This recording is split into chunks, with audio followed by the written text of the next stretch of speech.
She's not our problem anymore, my sister told the surgeon's office, while I was on an operating table with my chest cracked open. That same afternoon, she posted a brunch selfie with my parents. Mimosas, white tablecloth. Caption, living our best life. 47 people liked it. My mother commented a heart emoji. My father didn't even know I was in the hospital. Or maybe he did.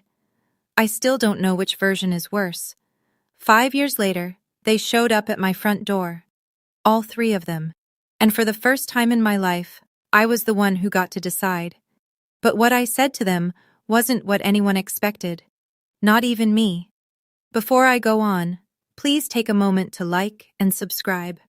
But only if you genuinely connect with this story. And drop a comment letting me know where you're watching from and what time it is there. I always love reading those. My name is Dulcie. I'm 33 years old. Now, let me take you back to a Tuesday evening in October 5 years ago, the night my heart stopped in more ways than one. I lived alone in a studio apartment in Hartford, Connecticut, 3rd floor, no elevator. The kind of place where you can hear your neighbor's alarm clock through the wall and the hot water gives out by 7 a.m. I was 28. I worked as a staff accountant at a small firm downtown. The pay was fine, enough to cover rent, groceries, the minimum on my student loans, and my monthly cardiac medication. Not enough for savings. Never enough for savings. Every Sunday evening, I called my mother. It was my ritual. I'd sit on the edge of my bed, dial her number, and wait. She'd pick up. We'd talk for maybe 4 minutes. Then I'd hear it. Meredith's voice in the background, laughing about something, and my mother would say, "I'll call you back, honey." She never did. Not once. I still sent birthday cards, still texted my father on Father's Day, still asked about Thanksgiving plans, even though the answer was always some version of, "We'll let you know," followed by silence. I hadn't even updated my emergency contact form at the doctor's office. It still listed my parents' home number, the same one from when I was 19. I kept meaning to change it, but changing it would mean admitting there was no one else to put down. And I wasn't ready to admit that. But then I'd open Instagram. And there they were. My parents at the country club with Meredith and her husband. My parents at a seafood restaurant, clinking glasses. A family vacation to Cape Cod. 3 beach chairs, not 4. I was never in the photos. I was never invited. One night, I scrolled back 3 years. 3 Thanksgivings, 3 Christmases, 3 birthdays.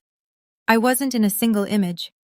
I remembered something my father said at the dinner table when I was 16. He put his fork down, looked at me and said, "We've spent $140,000 on your heart so far. Your sister hasn't cost us a dime in medical bills. Think about that." I thought about it every day. Meredith was 3 years older than me, and she had always been the sun in our family's solar system. Beautiful, confident, the kind of person who could walk into a room and rearrange the gravity.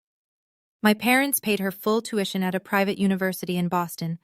They bought her a condo when she graduated. They co-signed her first car, a white Audi, which she posted about 12 times.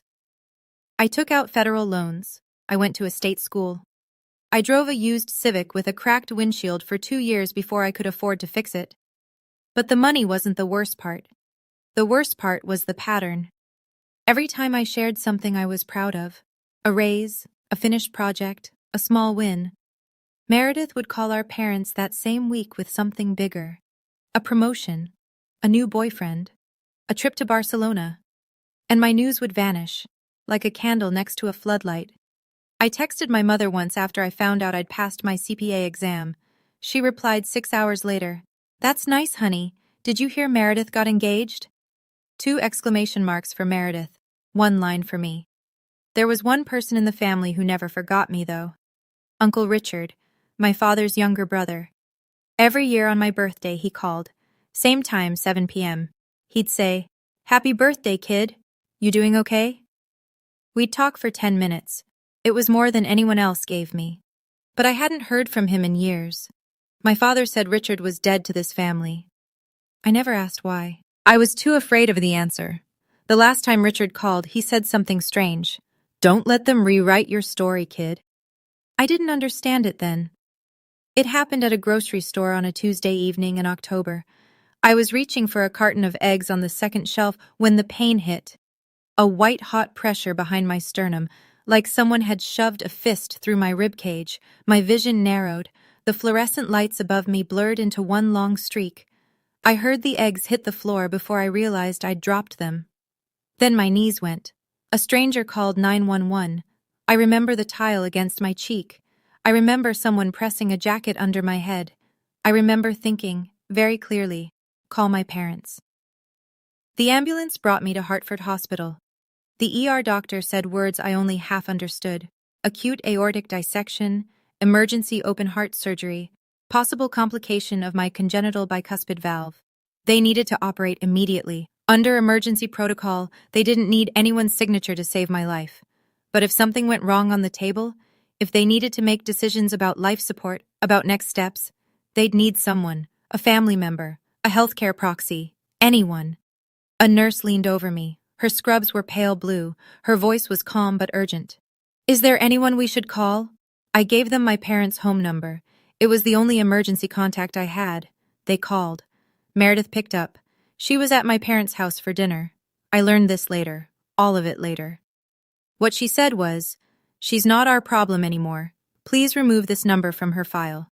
Then she hung up. I didn't know any of this when they wheeled me into the operating room. I didn't know it during the 6 hours of surgery. I didn't know it when the anesthesia wore off, and I opened my eyes to a room full of machines and silence. No flowers on the windowsill, no jacket draped over the chair, no one holding my hand, just a nurse sitting beside me. She had kind eyes and a name tag that read Nora.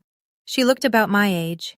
There was a small framed photo tucked into her lanyard, an older man with silver hair standing in front of a half-built house. I didn't think anything of it then. "We called your family," she said softly. "They said they couldn't come." I closed my eyes. I didn't cry. I just lay there and thought. They couldn't come, or they wouldn't. I spent 2 weeks in the hospital. The first 3 days, I couldn't sit up without help. The incision ran from just below my collarbone to the bottom of my sternum, 18 staples holding me together like a broken suitcase. I called my mother from the hospital bed. Voicemail. I called my father. Voicemail. I texted Meredith. Just 3 words. "I'm in the hospital." She saw it. The little blue check marks confirmed it. No reply. On day 5, a woman from the billing department visited my room. She was kind about it, but the numbers weren't. The total charges before insurance, over $180,000. My employer-sponsored plan covered a portion, but the copay and deductible alone came to roughly $35,000. I didn't have $35,000. I didn't have $5,000. On day 9, my supervisor emailed. The subject line was restructuring update. The body was polite and empty. Due to my extended leave, my position would be reevaluated. No guarantees when I returned. I was lying in a hospital bed with a split chest, hemorrhaging money I didn't have, about to lose my job, and not a single person from my family had called, texted, or visited.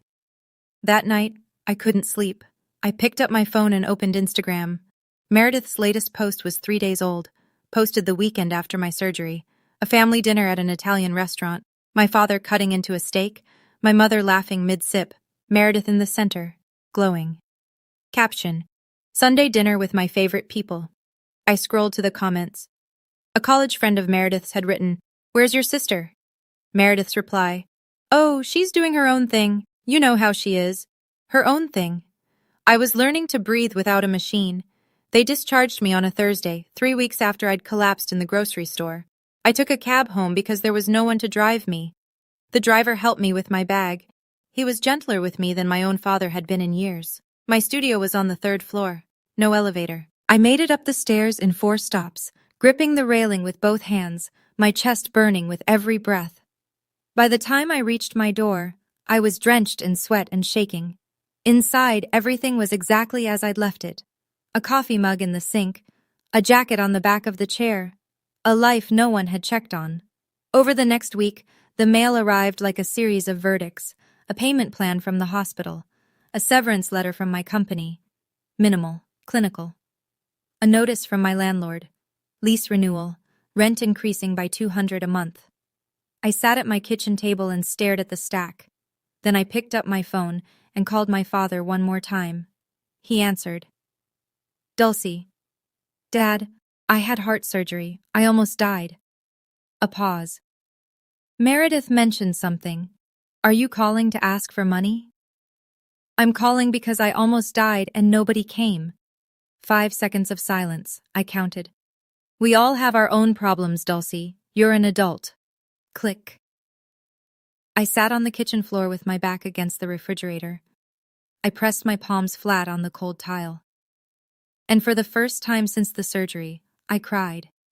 Not because of the pain, not because of the bills, because I finally stopped pretending. They didn't come because they were busy. They didn't come because they chose not to. Then the doorbell rang. I wasn't expecting anyone. I looked through the peephole. A man stood in the hallway, mid-50s, silver at the temples, brown corduroy jacket. I didn't recognize him at first. Then I saw his eyes. They looked just like my father's, but warmer. It was a Tuesday, 6 days after I came home from the hospital. I opened the door. The man smiled, not wide, not bright, just enough. Dulcie, he said. It's been a long time. His voice unlocked something in my memory. Birthday calls. 7 p.m. Happy birthday, kid. Uncle Richard? He nodded. Can I come in? We sat at my kitchen table, the same table where the hospital bills and severance letters still sat in a pile. He didn't look at them. He looked at me, at the way I held my mug with both hands because the left one still trembled from the medication, at the way I sat hunched forward because sitting straight pulled on the staples. A nurse I know called me, he said. She told me what happened. She told me no one came. Nora. The photo on her lanyard. The man with silver hair in front of a half-built house. That was Richard. It had to be. Richard didn't rail against my father. He didn't curse Meredith's name. He just sat across from me in that small kitchen and said quietly, I know what it's like.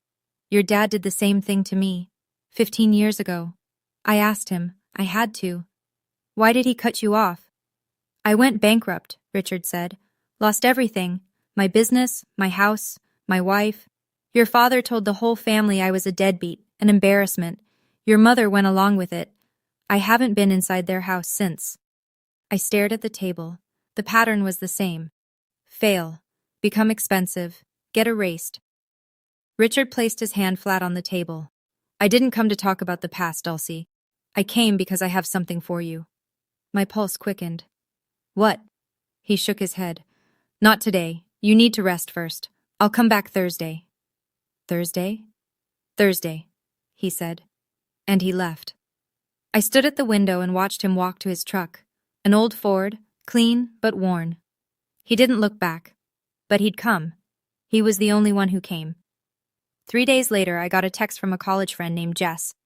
Hey, are you okay? I saw Meredith's post. I opened Facebook. I hadn't checked Meredith's page since the hospital. What I found made my hands go still. It was a long post, set to public, 3 paragraphs, written in the careful, trembling voice of a concerned older sister. It breaks my heart to share this, but my little sister has been struggling with some personal issues and has chosen to distance herself from our family. We've tried everything. Called, texted, invited her to holidays. She refuses. Please keep her in your prayers. Mental health is no joke. 212 likes, 81 comments. I read them one by one. You're such a good sister. Some people just push away the ones who love them. Praying for your family, Meredith. You can't help someone who doesn't want to be helped. Every comment was a nail. Every heart reaction was a lock. Meredith had rewritten the entire story. In her version, she was the grieving sister, and I was the troubled runaway who rejected a loving family. I wanted to type the truth in the comment section. I wanted to post the hospital bill, the unanswered texts, the screenshot of her brunch selfie. My fingers hovered over the keyboard, but I stopped. Because if I fought back publicly, I'd look exactly the way she'd described me. Dramatic, unstable, desperate for attention. She'd set the trap perfectly. So I did the only thing I could. I took screenshots. Every comment, every reply. The post itself, the date, the timestamp. I didn't know why. Call it instinct. Call it survival. Then I saw my mother's comment at the bottom. 6 words that cut worse than the surgery. We love you no matter what, Meredith. You've always been the strong one. The strong one, which made me the weak one, publicly, permanently. That night, I couldn't sleep. I sat in bed with my laptop and started going through everything. Emails, texts, calendar entries, 3 years of communication with my family, laid out in a timeline. And the pattern was so clear, I couldn't believe I'd missed it. 3 Thanksgivings ago, I emailed my mother asking about dinner plans. She replied, Meredith said you had plans already. I never said that. 2 Christmases ago, I called my father to wish him Merry Christmas. He said, Meredith told us you didn't want gifts this year. I had already mailed a package to their house. No one ever mentioned receiving it. 1 year ago, I sent my parents an email invitation to a small ceremony at the accounting firm. I'd earned my CPA certification. Nobody came. When I asked my mother, she said, We never got an invitation, honey. I checked my sent folder. The email was there. Delivery confirmed. 3 holidays, 3 lies. All filtered through Meredith. I didn't have proof yet. Not the technical kind. But the math was simple. Every time I reached out, Meredith had already told my parents a different story. I was busy. I didn't want to come. I wasn't feeling well. A wall of small lies built brick by brick until my parents believed I was the one pulling away. She hadn't just ignored me during surgery. She'd been erasing me for years. The surgery was simply the first time the consequences were visible.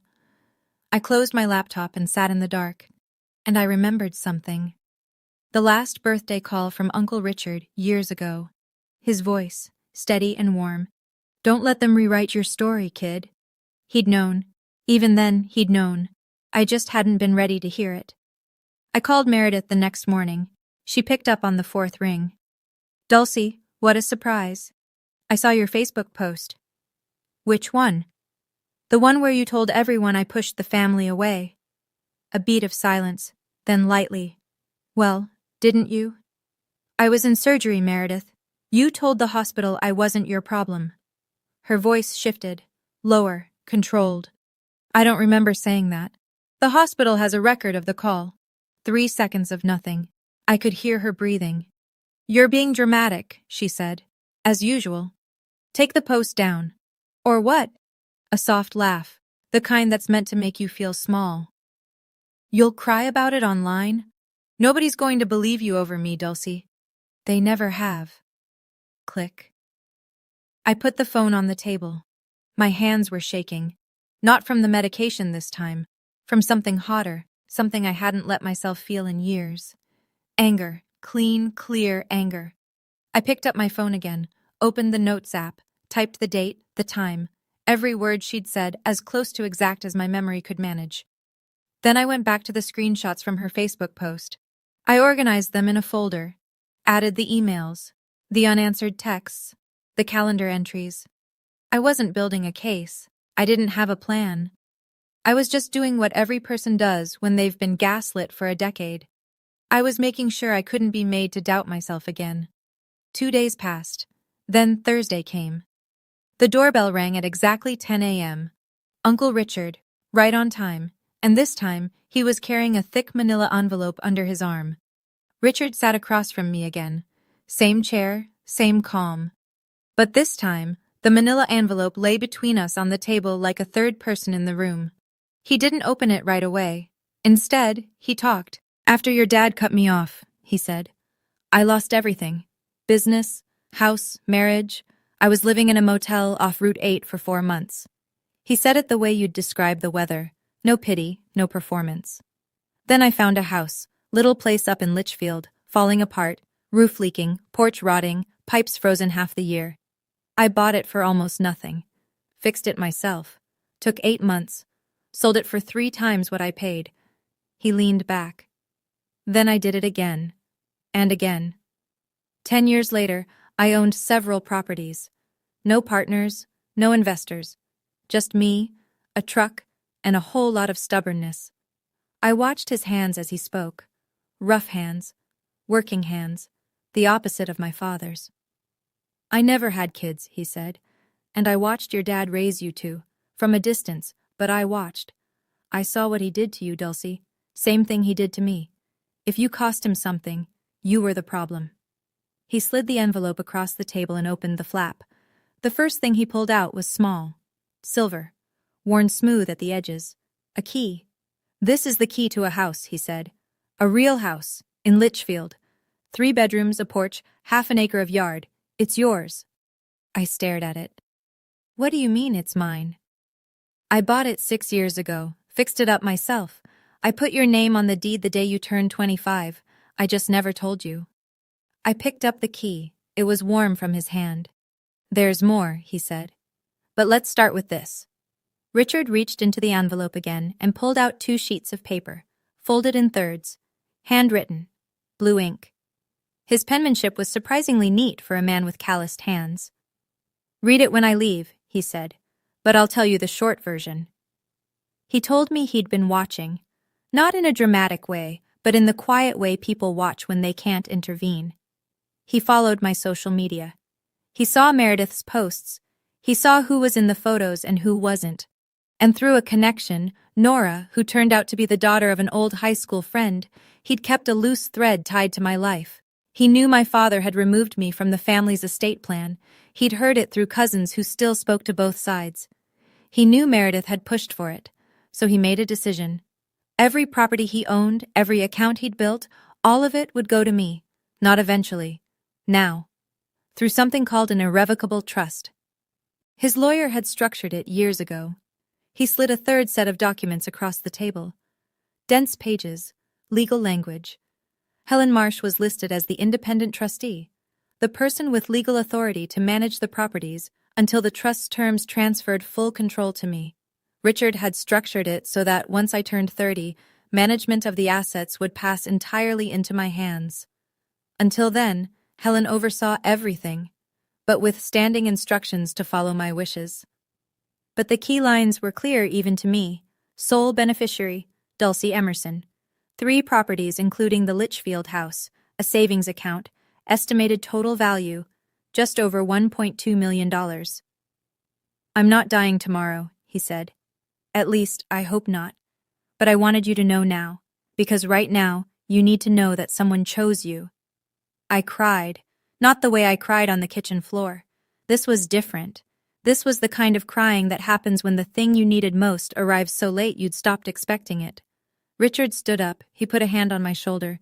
"You don't owe me anything," he said. "You don't owe them anything.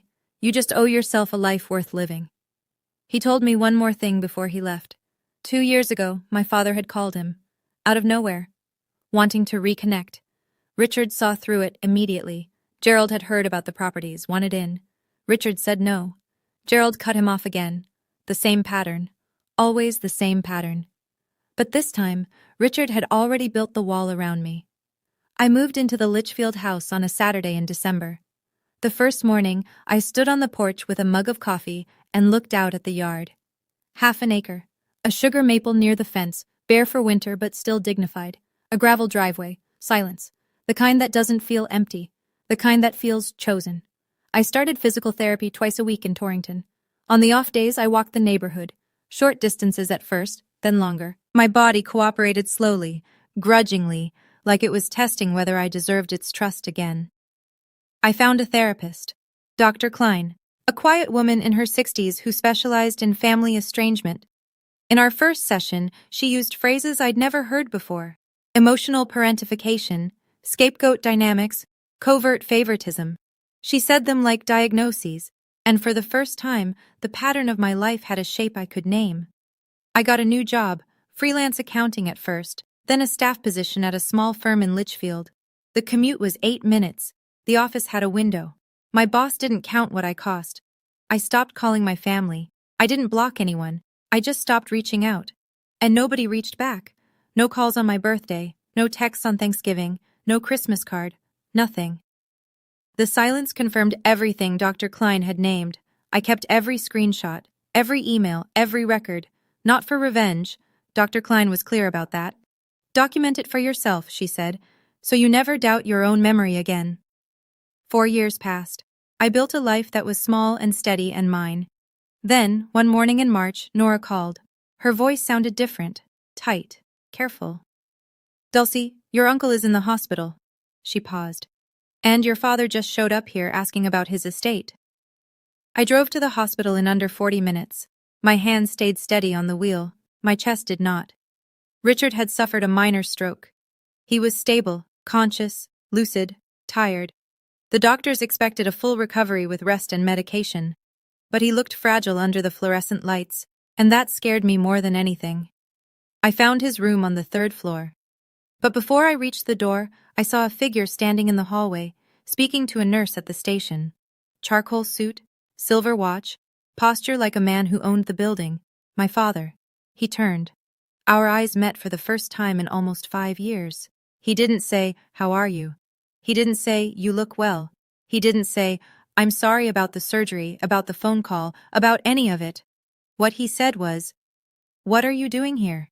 He's my uncle. He's my brother. He hasn't been your brother in 15 years, Dad. Gerald's jaw tightened, a micro-flinch, just around the eyes. Then the mask slid back. He softened his voice, not out of warmth, but strategy. I'd watched him do this my whole life. Look, I know we've had our differences, but family is family. I just want to make sure Richard is taken care of. I looked at him. Same suit, same posture, same man who hung up after 47 seconds when his daughter told him she'd almost died. That's thoughtful of you, I said. He blinked, uncertain whether I meant it. I didn't. Later, Nora told me what he'd asked at the nurse's station before I arrived. He'd wanted to know about Richard's next of kin, his power of attorney, who had decision-making authority. He wasn't here for Richard. He was here for what Richard had. The next day, I came back to the hospital at noon, and the hallway outside Richard's room looked like a stage. Gerald was there, Patricia was there, and Meredith, standing by the window with her arms crossed, scanning the corridor like she was appraising it. She looked different, thinner. More makeup than I remembered, layered thick around her eyes. Her clothes were still stylish, but the brands were gone. The handbag was faux leather. The shoes had a scuff on the left toe she hadn't bothered to fix. She saw me first. "Oh my God, Dulcie!" She rushed toward me, arms open, voice pitched high enough for every nurse on the floor to hear. "We've been so worried about you." She hugged me. I stood still. I didn't pull away. I didn't lean in. I just waited until she let go. Patricia stepped forward. "Dulcie, honey, we've missed you so much." Her voice wavered, but not from emotion. It was the sound of someone who needs something and hasn't figured out how to ask yet. Inside Richard's room, Gerald wasted no time. Richard was asleep. Gerald stood at the foot of the bed and spoke in a low voice, as though the sleeping man were a boardroom. "We need to talk about Richard's situation. He's not well. Someone needs to manage his affairs, his properties, his accounts." He turned to me. "You've been visiting him. Has he mentioned anything about his finances?" I held his gaze. "Why do you ask?" "He's my brother. I have a right to know." I let the silence stretch. "Then, you should ask his lawyer." Gerald's expression tightened. In the corner, Meredith reached for a document on Richard's bedside table, casually, like she was straightening a napkin. She snapped a quick photo with her phone, but it was only the hospital dinner menu. I saw her do it. She didn't see me see her. It happened in the hallway, 10 feet from the nurse's station. Gerald had followed me out of Richard's room. Meredith was 2 steps behind him. Patricia lingered in the doorway, watching but saying nothing, as always. Gerald's voice was louder than it needed to be, deliberate, pitched for an audience. "I don't know what you've been telling Richard, but taking advantage of a sick old man is not something I'll allow." 2 nurses looked up. A man in scrubs paused mid-stride. A woman visiting the room across the hall glanced through her open door. Meredith added, right on cue, "She's always been like this, manipulative, playing the victim to get what she wants." I felt it land, the way public accusations always land, like concrete poured over your feet. You can't move. You can't respond fast enough. And by the time you open your mouth, The jury of strangers has already started forming an opinion. I looked at my mother. Patricia's eyes were fixed on the floor. Her hands were clasped in front of her. She said nothing. Of course she didn't. I turned back to Gerald. My voice came out quieter than his, steadier. I haven't asked Uncle Richard for anything. He came to me, and you know exactly why. Gerald took a half step forward. We'll see about that. I'm calling a lawyer. You should. I turned and walked toward the elevator. I pressed the button. The doors opened. I stepped in. The doors closed. And then, only then, I let my hands shake. In the car, I pulled out my phone and called Helen Marsh, Richard's attorney. Helen, they're going to challenge the trust. What do we do? We don't do anything, Helen said. Her voice was calm as still water. The trust is irrevocable. They can't touch it. Then she added, but if they cause a scene, I have something that might help. Richard asked me to hold on to it. I met Helen at her office the following afternoon. It was a small firm on Main Street in Torrington. Warm wood, tall shelves, the smell of old paper and fresh coffee. Helen Marsh was in her early 50s, silver-streaked hair pinned back, wire-rimmed glasses. She spoke the way good lawyers do, precisely, without wasted syllables.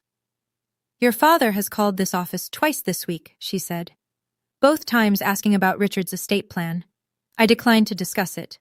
Attorney-client privilege. She folded her hands on the desk. But there are things Richard authorized me to share with you. She told me what Richard already knew. My father had been financially destroyed 8 months earlier. He'd sunk his entire retirement, everything, into a commercial real estate development on the shoreline. The project collapsed, permits denied, partners pulled out. Gerald doubled down, borrowing against the family home through a second mortgage and a home equity line of credit. The investment collapsed. He defaulted on the loans 8 months ago. The house was underwater. He owed far more than it was worth. The bank had filed a foreclosure lawsuit. In Connecticut, that process takes over a year, sometimes 2. But the outcome was already certain. It wasn't a question of whether they'd lose the house. It was a question of when. Meredith was in no better shape. Her divorce had been finalized a year prior. Her ex-husband took most of the liquid assets. The condo she'd been living in, the one my parents bought, the one they'd put in their own name, was tied to the house. It was part of the bank's collateral. Your father contacted Richard 2 years ago, Helen continued, wanted to reconnect. Richard knew immediately what he was after. He refused. Your father stopped calling. Helen opened a drawer and placed a small envelope on the desk.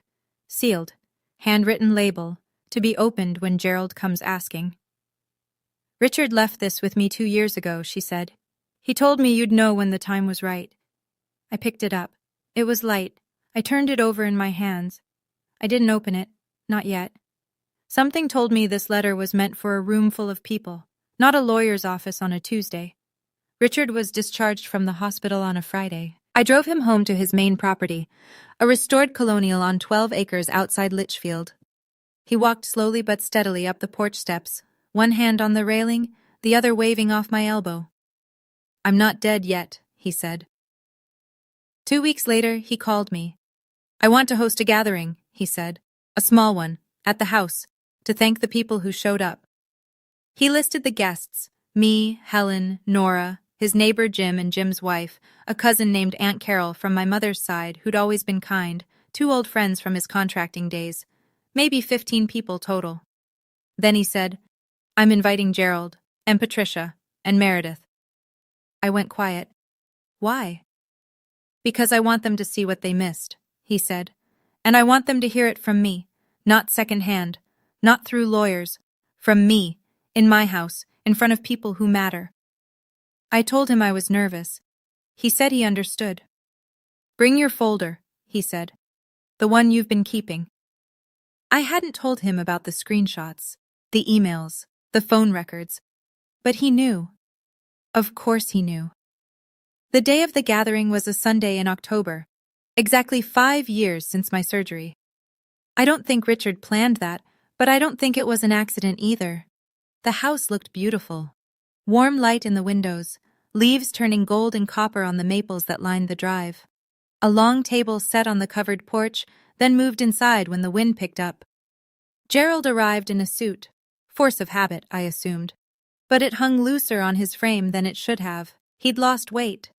Patricia walked a step behind him, gripping her purse with both hands. Meredith came last. Sunglasses on, even indoors. She kept them on for 20 minutes. And I noticed Gerald doing something before he even said hello. He walked through the rooms, slowly, touching the door frames, studying the built-in shelves, running his eyes along the crown molding. He wasn't admiring the craftsmanship. He was appraising the value. After the food, roast chicken, cornbread, a salad Nora insisted on making, everyone settled into the living room. The fireplace was lit. Jim and his wife took the love seat. Aunt Carol sat near the window. Nora stood by the mantel with a glass of water. Helen sat in a straight-backed chair near the bookshelf, her leather portfolio resting on her lap.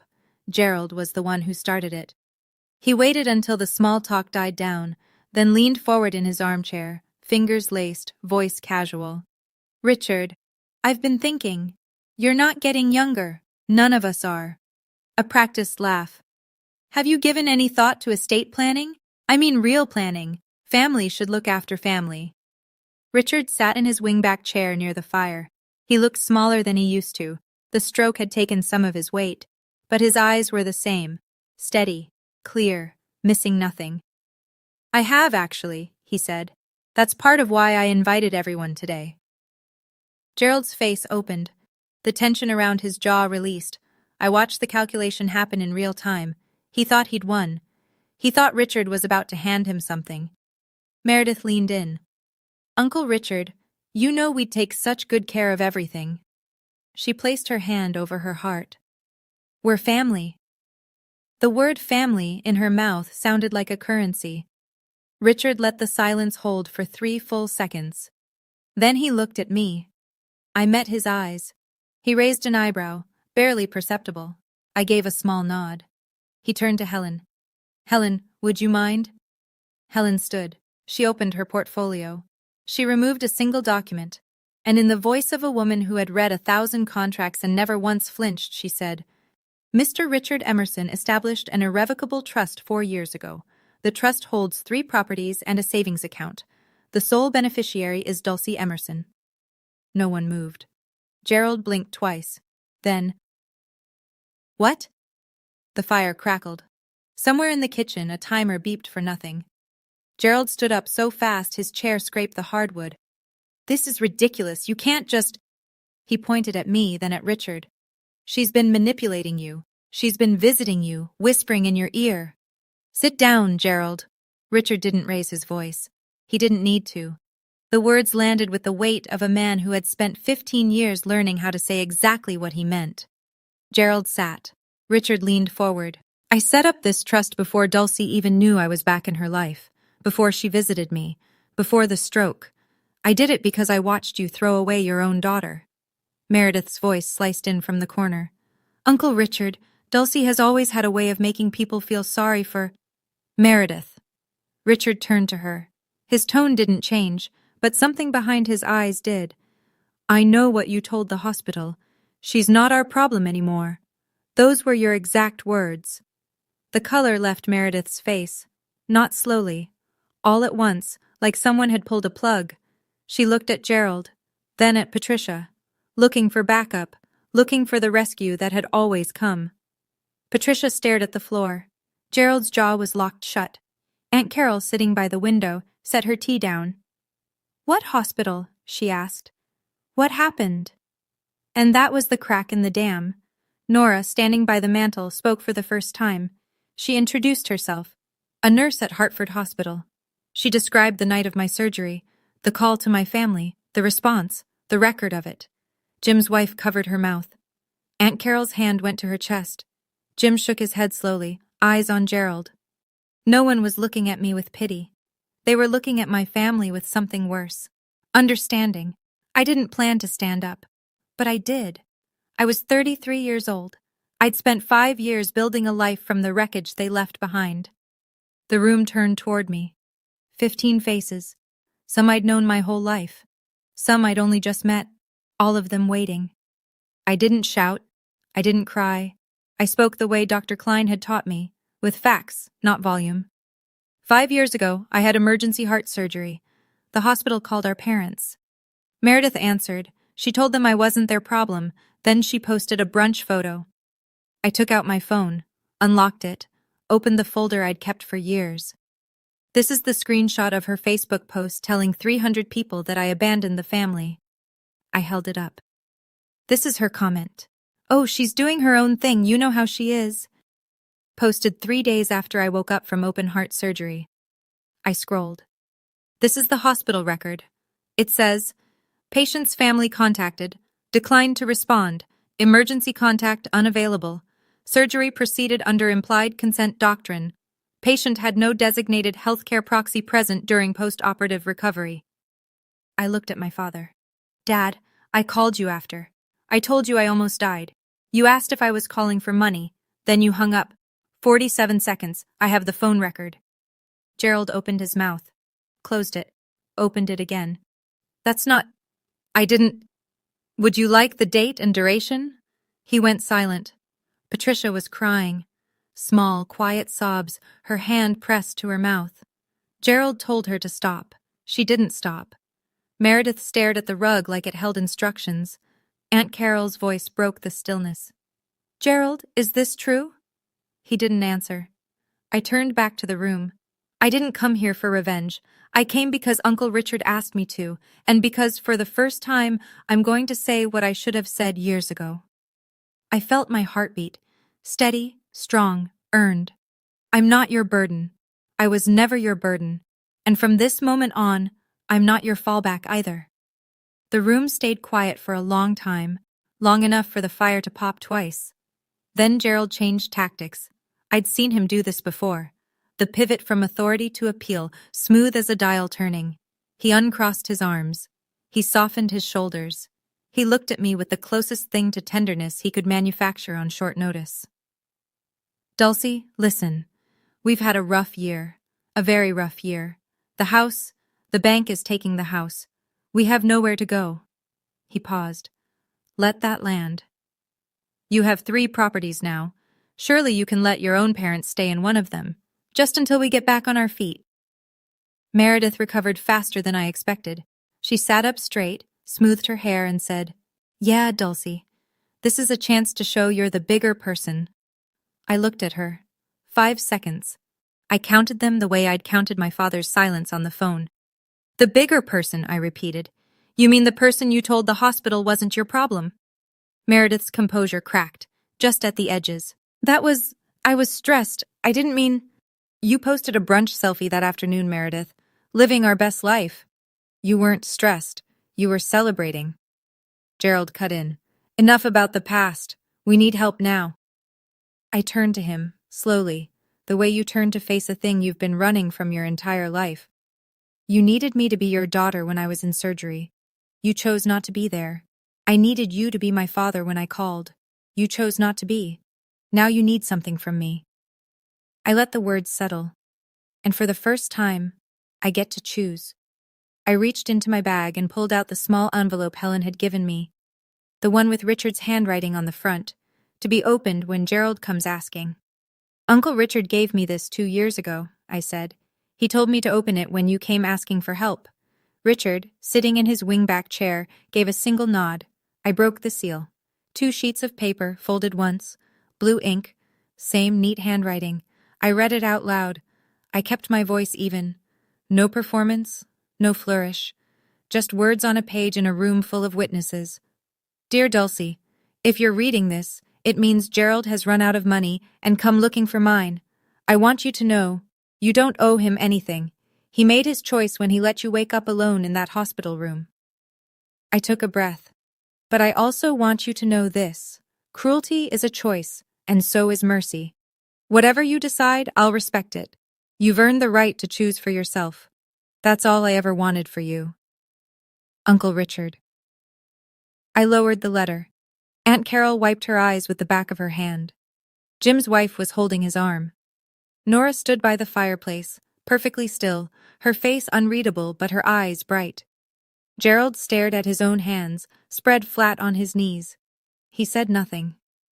For perhaps the first time in my memory, Gerald Emerson had no argument, No angle, no counter. Then Patricia spoke. Quiet, broken. Dulcie, I'm sorry. I should have come to the hospital. I knew. Meredith told me it wasn't serious. But I should have checked. I should have come. The room seemed to inhale. She knew. She'd always known. She hadn't been lied to. She'd been given a convenient excuse, and she'd taken it. That was worse. I folded the letter and placed it back in the envelope. I set it on the side table next to Richard's chair. Then I straightened and addressed the room. Not just my parents. Everyone. I'm not going to let you lose your home and sleep on the street. That would make me like you, and I'm not like you. Gerald's head snapped up. Something flickered across his face. Relief, maybe, or the beginning of it. I didn't let it settle. As trustee, Helen has prepared a 6-month lease for the cottage on Maple Street. I've approved the terms, one of Uncle Richard's properties.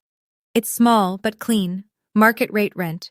If you can't pay immediately, the first 2 months are deferred.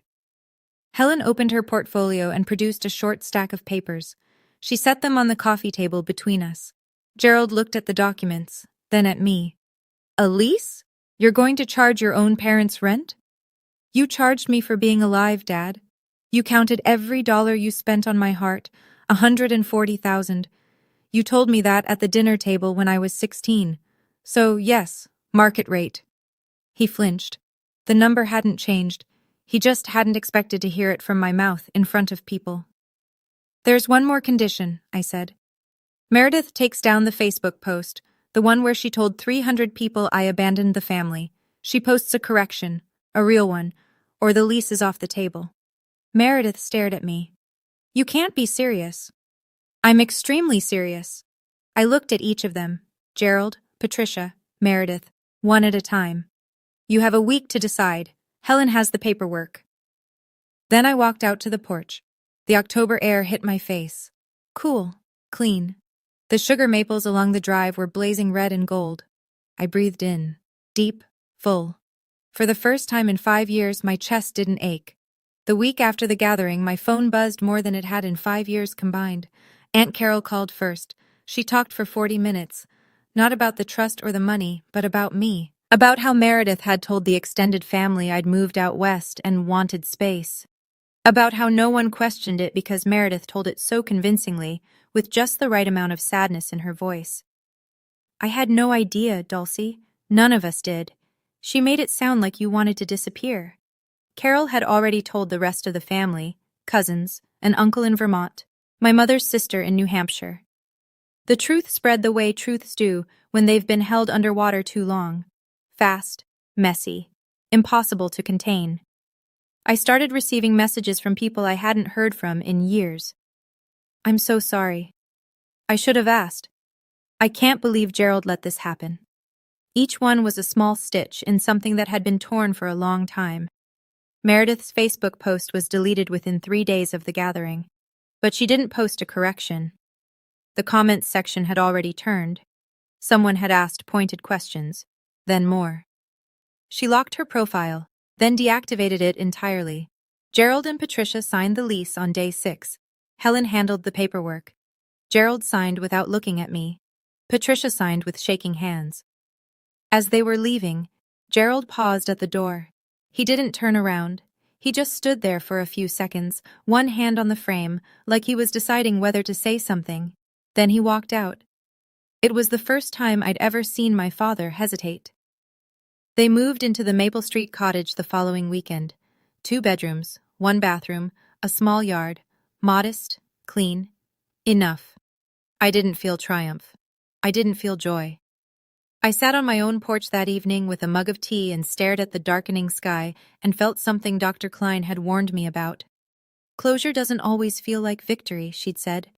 Sometimes it just feels like quiet. She was right. But then Nora called, and she told me something that cracked the quiet wide open. Dulcie, I need to tell you something. About your mother. She called the hospital. 1 week after your surgery. 2 in the morning.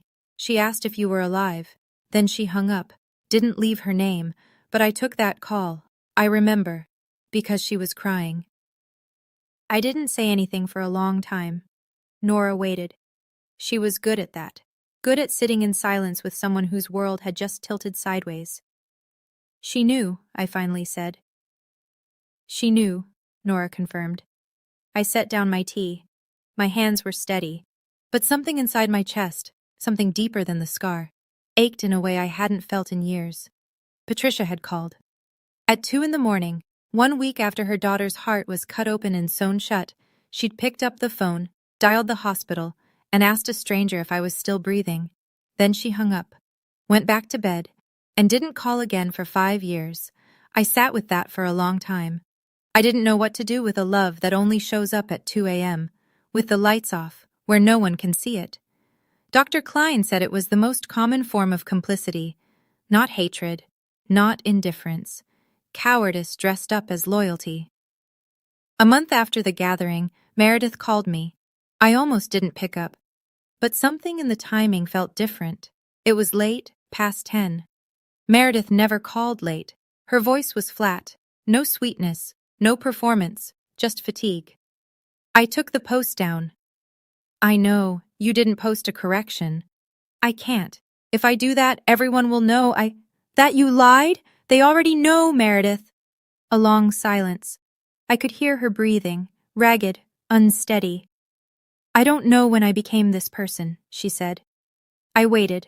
She didn't say anything else. I can't answer that for you, I said, but you might want to talk to someone who can.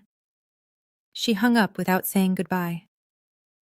In the weeks that followed, I heard the rest through Carol. Meredith had lost most of her friends after the divorce. Now, with the family knowing the truth, she'd lost her last audience. She was living in the Maple Street cottage with our parents, the 3 of them sharing 2 bedrooms in a house that belonged to the sister they'd discarded. I wrote 1 line in my journal that night, not for anyone else, for me. I didn't enjoy her pain, but I won't pretend it wasn't fair. 3 months after the gathering, my father came to my door. It was a Wednesday afternoon. No call beforehand, no text. I saw him through the window before I heard the knock. Standing on my porch in a wool coat that was too thin for November, his hands in his pockets. I opened the door. He looked different, not just older, smaller. The suit was gone. He wore a flannel shirt and khakis. His shoes were scuffed. His eyes were red but dry. He didn't ask to come inside. He stood on the porch and spoke. "The surgery," he said. "Your heart surgery." I knew. Meredith told me the hospital called. I told her to handle it. I didn't ask what she said. Why? He looked past me at the sugar maple in the yard. Its branches were bare. "Because I was ashamed," he said, "of how much your medical bills cost, of what it said about me as a provider. Every time you got sick, it felt like a reminder that I couldn't fix everything, and He stopped, swallowed, and I punished you for it." I stood in the doorway. The wind moved through the yard. Somewhere down the road, a dog barked. I didn't hug him. I didn't slam the door. I just listened. "I'm not asking you to forgive me," he said. "I know I don't deserve it." "You're right," I said. "You don't." He nodded, slowly. The way a man nods when he's heard the truth, and it's exactly the weight he expected. He turned to go, got 2 steps down the porch stairs. "Dad?" He stopped, turned. "Pay your rent on time."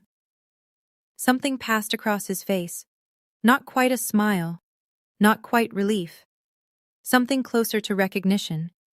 That this was more than he'd earned, and he knew it. He nodded once. Then he walked to his car and drove away. A year passed, then another.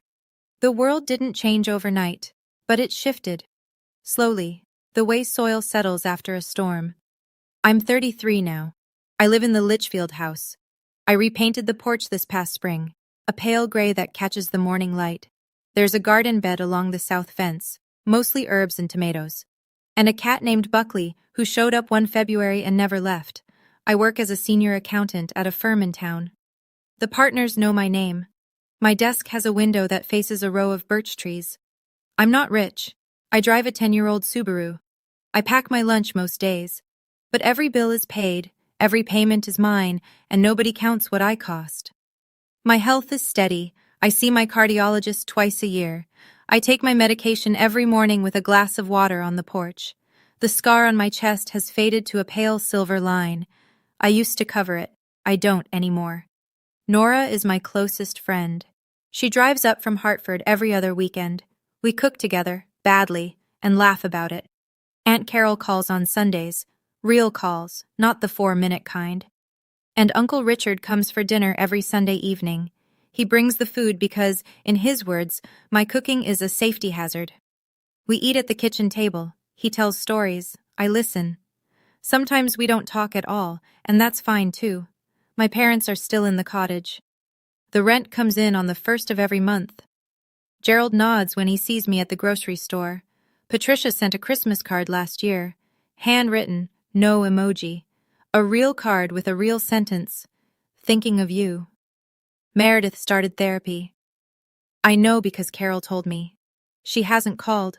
I haven't reached out. We're not a Hallmark family. I don't think we ever will be. But we're honest now.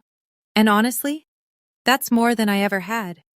If you're listening to this, and some part of it sounds familiar, someone in your family who made you feel like a line item, someone who rewrote the story to make you the villain, I want you to know something. You don't have to wait for them to apologize. You don't have to wait for them to change. You just have to decide that the story they told about you isn't the one you live by. I didn't get revenge. I know that word gets thrown around in stories like this, but that's not what happened. What I got was clarity. And clarity is better than revenge, because revenge fades. Clarity stays. It becomes the ground you stand on. The hardest part wasn't the surgery, it wasn't the bills, it wasn't even the silence. The hardest part was the morning I finally stopped calling. I sat on my bed, phone in my hand, my mother's number on the screen, and I just set it down. That was the moment. Not the gathering, not the trust. That quiet, ordinary morning when I chose to stop reaching for people who had already let go. That was when I started living. Uncle Richard told me something once that I think about every single day. We were sitting on his porch, watching the light fade, and he said, "You don't owe anyone your suffering." I used to believe that love meant enduring pain from the people who caused it. That if I was just patient enough, kind enough, quiet enough, they'd eventually see me. They didn't. And the waiting almost killed me, literally. So I stopped waiting. I left the door open. I didn't lock it, but I stopped standing by it. And the people who were supposed to walk through, some of them did, just not the ones I expected. It's a Sunday night in October. I'm sitting on the porch of the Litchfield house. The sugar maple has turned, a deep, impossible gold against a gray sky. Buckley is curled at my feet, one paw twitching in some dream he'll never tell me about. There's a mug of chamomile going cold on the railing. My phone buzzes. I pick it up. A text from a number I haven't seen in months. "Hey, Dulcie, it's Meredith. I posted the correction today. I'm sorry it took this long." I read it twice. I feel it settle somewhere between my ribs. Not anger, not relief. Something quieter. Something like a door being set back on its hinges after years of hanging crooked. I set the phone face down on the armrest. Not because I'm ignoring it, but because I'll answer on my own time, not hers. I'll respond, eventually. Not today. Today is mine. 5 years ago, I woke up alone in a hospital room with 18 staples in my chest and no one to call. I thought that was the worst moment of my life. It wasn't. It was the beginning. Because that was the day I stopped being someone else's afterthought and started being my own first priority. And that's the story of how an envelope on a hospital bed gave me back my life. Not because of what was inside it, not because of the key or the documents or the money, but because someone looked at me and thought, she's worth choosing. If this story made you feel something, I'd love to know. Would you have let them stay? Or would you have let them figure it out alone? Drop your answer in the comments. I read every single one. And if you haven't already, subscribe and hit that bell. There are more stories waiting for you in the description below. Thank you for being here.